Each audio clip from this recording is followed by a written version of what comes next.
Good morning. Good morning. It is 2:55 a.m. I'm on my way to the gym right now, and I'm realizing something. The more and more I speak to people, the more and more I know that fear does one or two things. Fear either empowers, fear keeps you very, very still. Either way, at the end of the day, what I've learned through going through the fear is that ultimately it empowers you to, one, overcome what you thought was impossible, and two, move you in the direction of where you want to be. But there's nothing simplistic about fear whatsoever, because fear is basically a feeling of what the unknown is, and how can you judge or tell what the unknown is? You can't. It's something you have to just go through. And I had a conversation. I was sitting with a client yesterday, and we were talking about it, and she said, I'm scared to make such a big commitment like buying a home. My response was, that's great. It wouldn't be a commitment, nor would it be big, if there was no fear attached to it. Just to let you know that the moment you start feeling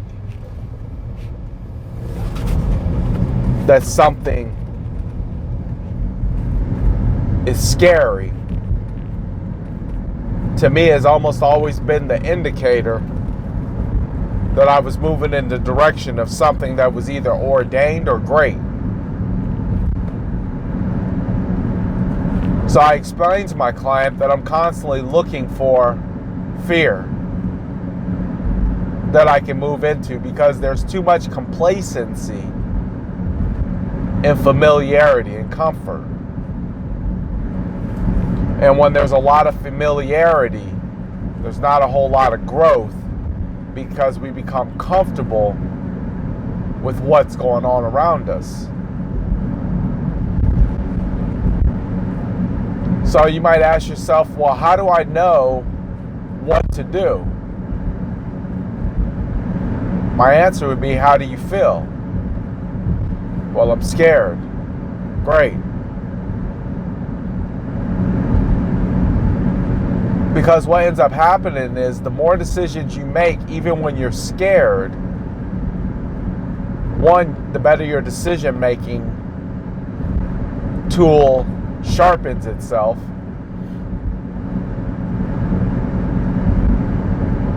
But not only that, you start learning how to make those decisions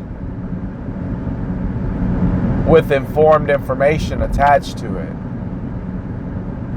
But the first key is to move into that space of fear and say, I'm going to do it anyways. And I don't believe that you can fail. I'll tell you a story I just heard. It was about a Chinese emperor who had heard that his people had become soft, relaxed, laid back, comfortable. So he takes this big boulder and he set it dead center in the middle of the town where people travel to and from on horse and buggy. And then he ran and hid and watched to see what people would do. Would they give up? Would they grow around? What would they do when faced with an obstacle?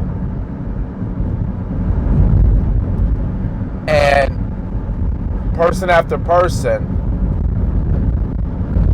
instant after instance, as people would approach the rock, they would ultimately turn around. And this upset the emperor greatly. that people would have no fighting them to figure out a way. And then one day, this outsider comes through and he hits the same boulder.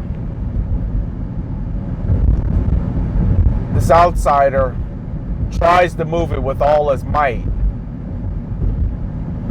Finally, he goes to the forest and he grabs a stick, something to give him some leverage. And he puts the stick underneath the boulder and starts to move it and leverage the boulder out the way. And when he moved it underneath the rock, he found a bag of gold and a note from the emperor saying thank you for not giving up when an obstacle was in your way, but for pressing forward. Here is your reward.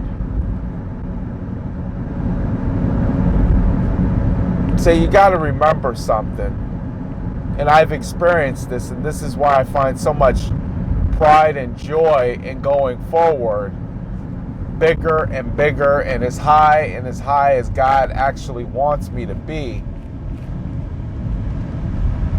On the other side of that fear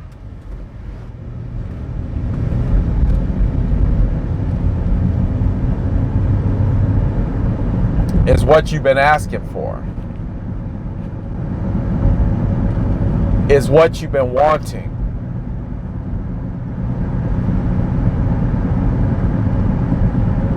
You just have to move into it, no matter what.